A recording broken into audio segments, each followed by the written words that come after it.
Hey, what's up, everybody? It is the top of the 2 o'clock hour, and you are tuned in to Making Moves Monday, right here on 103.7 The Beat.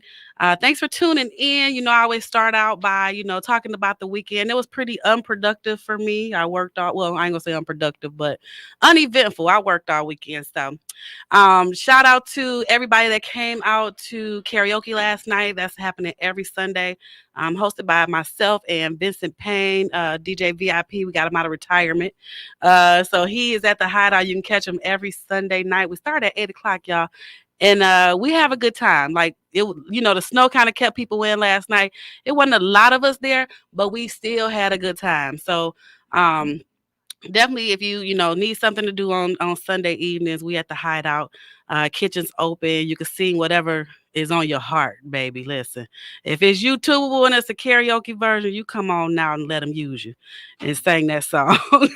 um, so yeah, other than that, nothing really much going on this weekend. But I am definitely excited for today's show. So Muskegon MCEC has a new program that they are rolling out. And today on the show, I got the legendary Chauncy Williams on and PK Paul Kurdziel are joining me today on the show to talk more about this program. How you guys doing? All right. I'm well. Thanks for having us. Yeah, oh, my pleasure. Definitely when I saw the information about this program, I was excited. And I'm still excited. I think this is going to do well. I'm excited for the kids who will have this opportunity. So I definitely want to thank you guys for taking the time out today to speak about it. So go ahead and tell us what the program entails. So this is, some skilled trade, okay? Because we all know college ain't for everybody, okay? Sometimes you can go for a year, 2 years, 3 years. I think I went for 4, but I still don't have a degree. So got all those credits, no degree, a lot of knowledge, but sometimes it's just not for everybody. So go ahead and tell them, Chauncey and Paul. I don't know who wants to start. I'll start. Okay. I want to hand it off to PK because I remember us meeting when we were in the COVID year, and we all had like our own little project that we wanted to do for our concept called City of School. And PK was big on the union trades labor with the construction trades. He was really big on that. He pursued it. He created our first 9-week profile off of that. I remember that, PK. And we had a meeting with can't leave out Ryan Bennett, and we had my boy Ryan president Bennett, of the Muskegon Dem. So y'all had a meeting with them, and I think the Skillman Trade Center in Detroit, I believe, Focus Hope. Yep, we worked with them, the CEO, and we worked with Kalamazoo. And next thing you know, PK ended up going to some meeting for the neighborhood association in Muskegon, and we're sitting here today. And I'm gonna head off to him because it was his baby coming into this, and he had a vision for it. We tried to scale it at a Muskegon level, but he was able to get somebody to come from Southeast all the way to the West Side to make it a reality. To make it happen. So where did the concept come from? What made you say, this is something that we should be teaching or should have the option to teach our kids or have this program available? So how much editorializing do you want me to do, Jen? Hey, listen, I know you could talk forever, but go ahead and say what you got to say, Paul. I'll try to give the fast version. So long story short. We got time. Don't worry about it. let me warm up then. All right. So long story short, the middle class or elements of the middle class in the state of Michigan were built because of the labor unions. Mm-hmm. Whether folks worked in the automotive industry or one of the other industries. And we know that many of the people who entered into the trade unions back in the day are now retiring. Yes. We also know that young people can enter the trades and have not only a career, but they can have a pension, they can have benefits, they can create legacy money, they can potentially create legacy properties. And so we went searching around to figure out how do we help people in our community get access into these trade unions. And so I believe it was our counselor, Thomas Ellis, who heard about this thing called Access for All. And so since we're in quarantine, we thought, what the heck, let's just call people and see if they dump our calls or if they answer us back.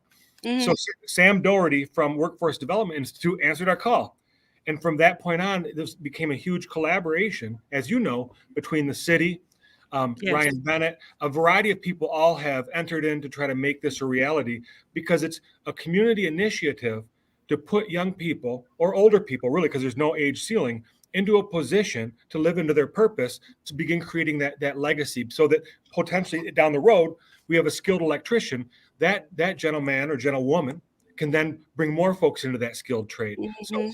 fast forward to today, the city it collaborated with us, other folks collaborated, and so now you'll see online we've released the online application where people can go and express their interest and give some information.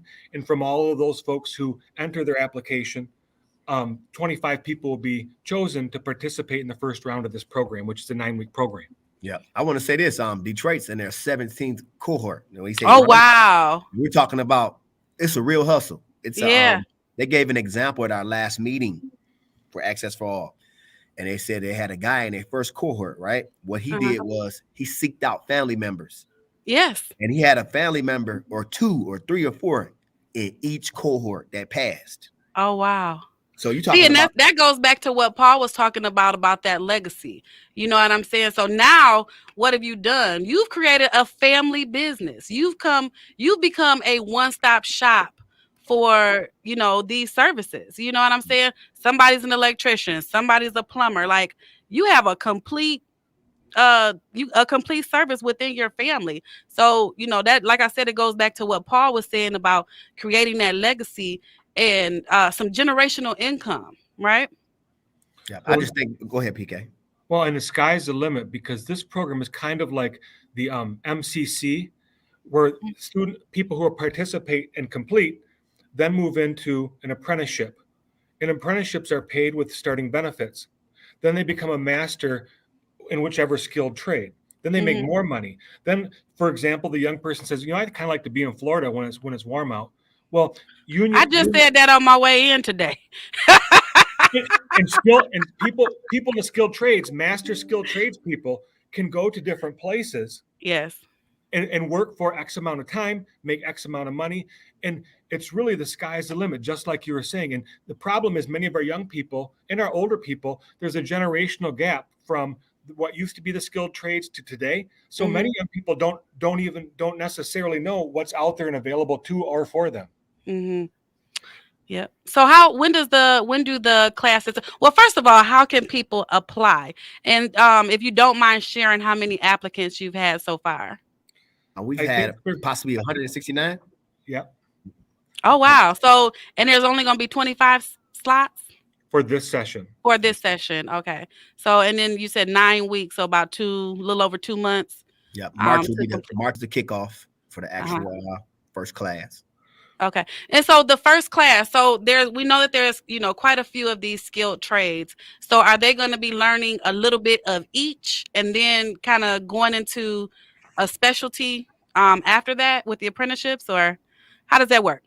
You should have just done the interview all by yourself, because you know all the answers already. So listen, I've been trying to get the word out there. I told Paul, well, he saw my post on Facebook when I shared this. Like, if I had the time, y'all know I got like 12 jobs, but if I had the time, I would do this myself. You know what I'm saying? So maybe something that happened for me down the road where I can, be in one of these later groups. But this is something that, like I was sharing with you guys before we came on, is so important because it's so hard to find help. You know what I'm saying? It's so hard to find reliable people. And here's the thing, we want to spend our money in our community. You know what I'm saying? We want to keep circulating the dollars. So it's just hard to find people. Like, I know I'm trustworthy, I'm honest, like, I know I would do good if I had the time to take the class. I'm telling you. And like I was saying before, this is easily 6-figure income. Oh, yes. Once you get done and master the trade, this is easily 6-figure income. Yeah. I would say when you're thinking about what they're going to learn in the course, when you think about anything, when you step into a career, the big word now in career readiness is soft skills. So what are the soft skills in construction trade? Blueprint reading, basic math skills. Can you pass an assessment? MC3 curriculum. I actually got the flyer right here, and it says it's on the back. The certifications that comes with the OSHA construction, workplace certificate, American CPR training, Mhm. The MC3 curriculum, and the lead and the silica awareness with asbestos. So those are some things that they'll be exposed to when it comes to learning, but it's almost just the soft skills. So then when they go from there, where do you fit in when it comes to construction trades? Right. Well, in the structure of it, it's 9 weeks. So Monday through Thursday, 5 to 9, which would be classwork.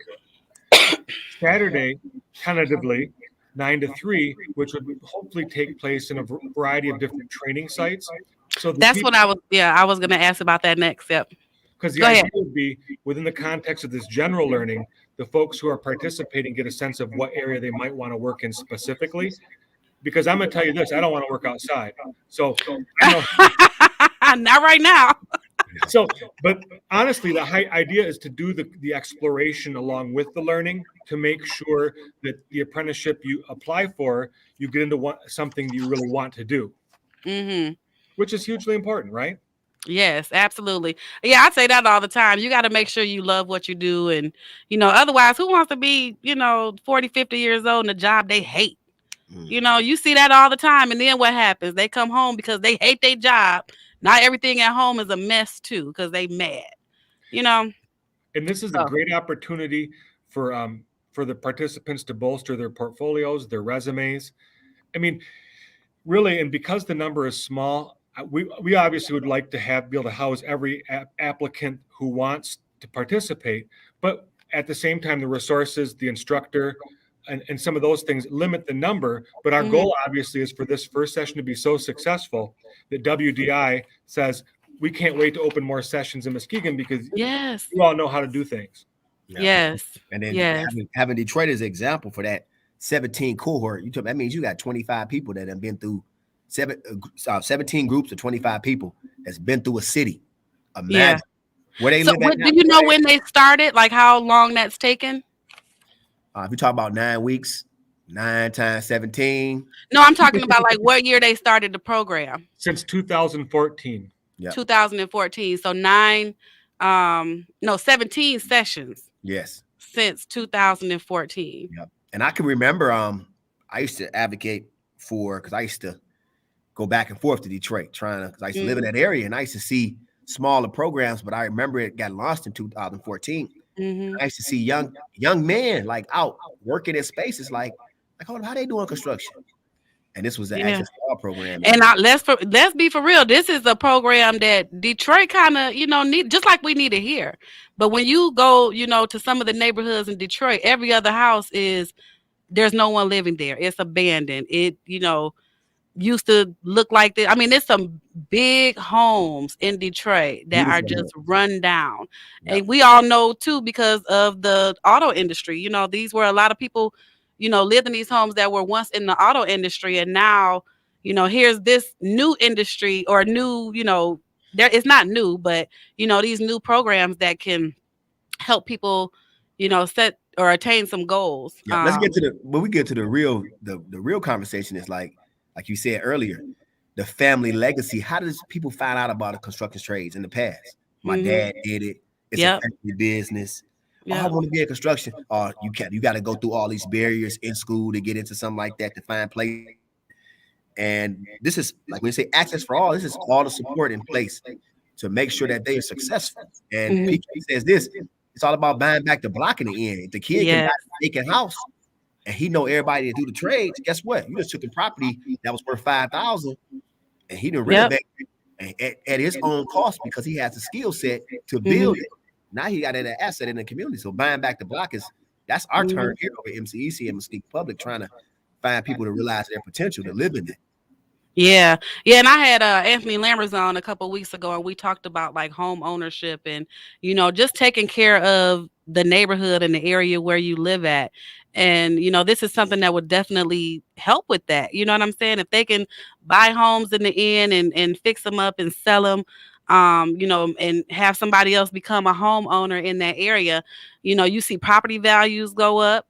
You see just people in general taking, more initiative and more effort into what their neighborhood looks like. Yep. Speaking of Anthony, he's one of our partners. He's getting ready to take on several Oh, kids in his real estate company. to do some things. good. Yeah. See, and that was we talked about that too. That's another thing. That people overlook. That's a certification. You take a class and you could become a realtor. I thought about that too a couple years ago. I do everything. So, but and that's a good one. You know what I'm saying? Because, if you know Anthony's story, you know that he's been in, and we talked about this, so this isn't, not information that he doesn't want out there, because he'll tell you. Yeah, he will. But he, came from, not a great background, went to prison, had a mentor, that kind of molded him and helped him out. And then, went into real estate, and kind of just came up on a job like on a humbug. You know what I'm saying? They told him, well, you could make this amount of money. And he saw how much and was like, oh, I like it, So, well, I'm sorry, we done got off subject, and I tend to do that. No, we didn't. We didn't. It's actually what we do. So go ahead, PK. Well, I mean, I think the piece that young people have forgotten about, because it's not often around anymore or talked about as much, is that when a young person becomes, or a person becomes, enters a trade union, one of the skilled trades, not only do they earn a competitive wage, but they also get benefits for health, dental. But on top of that, they begin paying into a pension system, which means when that person retires, that person can draw on that monthly pension as a check for the rest of their lives. That's something that we've forgotten about, because we all done heard our grannies and granddaddies talking about that check.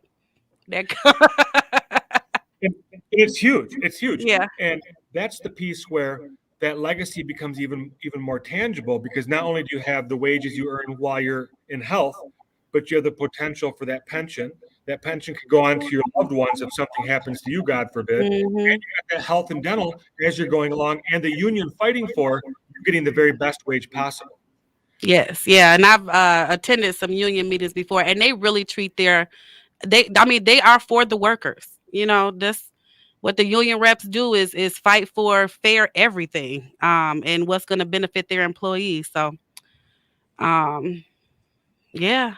So, when is the session going to start? Well, our hope is tentatively right now to start on March 5th. Okay. So we started our first two big bands. Well, WDI put out the push on Facebook. We've had some students here at MCEC already go to that online application and fill out that interest application. Right now, we believe that the training is going to take place Monday through Thursday down at the CIO Hall down on Western Avenue. Oh, yeah. Okay. So we're putting pieces together as we go, because we're working in collaboration with WDI. And of course, there are lots of moving parts. We're currently looking for an instructor and a case manager. Oh, what kind of instructor? Just general, or? Well, this person would be responsible for teaching the curriculum that's part of this program. Okay. So we're really hoping that we'll find some people who are semi or retired skilled trades who have a passion for young people, a passion for our community, and want to step in and step up and help people find their purpose. Okay, you said case manager and an instructor. Yes. Right. Case manager is a full-time job, so it's a decent pay too. It's a full-time salary position. I just want to say that. I'm not gonna say the salary on air, but right, a lot of numbers in it. And so, what would be the qualifications for the case manager? I do have that. Let me make sure. We could have Chauncy send you the job descriptions if you'd like them. Yeah, send it to me, because I also work for a staffing company. So I think it's in that previous email. We have a big pool of clients. So it's in that previous email I sent you today when it was the 3 flyers. Yep. Those are the 2 positions. So okay, all right. Okay, so I'll forward that to some people and see if we can help out and get those positions filled for you. So what else is going on over at MCEC? This is exciting. But what else is going on over there? Well, Chauncy, I think you better tell Jen a little bit about that concept called City of School that we're working on. Okay. Yeah, City of School is a concept where we on board an opportunity like a construction trade, where we mentioned Anthony Lambers taking on about 3 to 4 students at his at home realty and coming in and hang out with him, whether it's once a week, twice a week, and learn all the soft skills of being a real estate agent, because they do have soft skills. Yes. So working in Yes. that capacity, showing up in a professional setting, to a closing, to a demo, to a rehab, a rehabilitation of a property, or for us, we have a couple students that's working at the fire department 9 weeks, from doing everything to climbing the ladder, putting out fire, not putting out fires, but learning how to use a fire hose, learning the procedures of being a fireman. So we got some Man. that's growing and it's growing. But what we looked at is, say, we have spaces here where you can have formal training for 1 or 2 years. But we've noticed that once a kid gets in a semester and say, I don't want to do this, they're not willing to commit 2 years. So we say, hey, let's do a 6-week, 9-week, and see if you like this.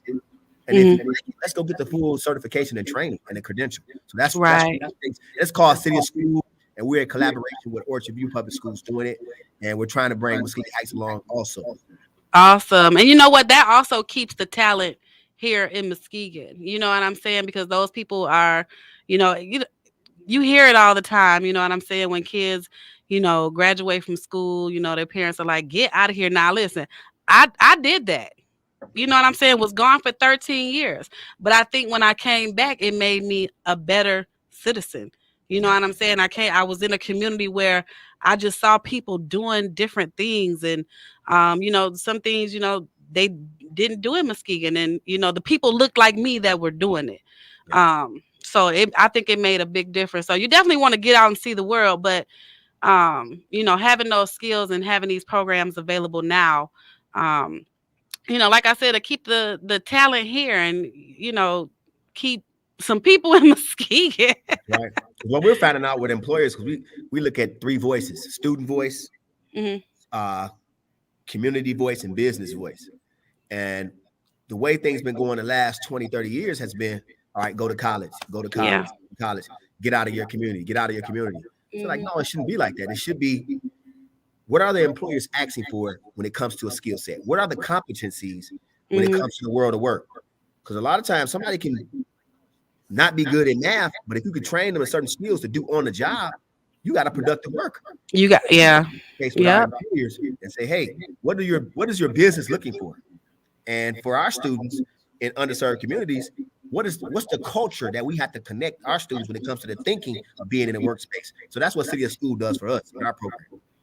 And in 1988, athletics, band, choir, those kinds of things kept a lot of kids in school.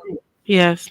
But now we need to rethink and relook at what are the other kinds of opportunities we can start small and build so that students can see their purpose. I have a young man I talked to today, and I won't name his name, but he should be literally running a business.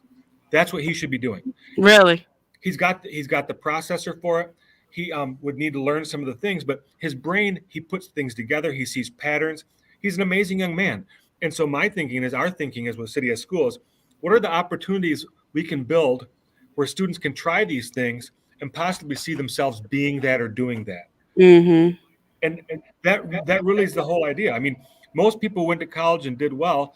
Someone made something clear to them, or they saw themselves doing something. But there's so many opportunities out there that young people aren't aware of that it's a shame, because there's many opportunities where they could not only enter the profession but potentially dominate it.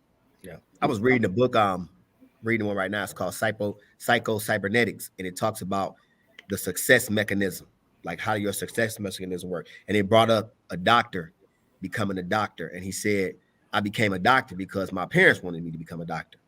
And then somebody else said, I built this house because my dad used to build houses.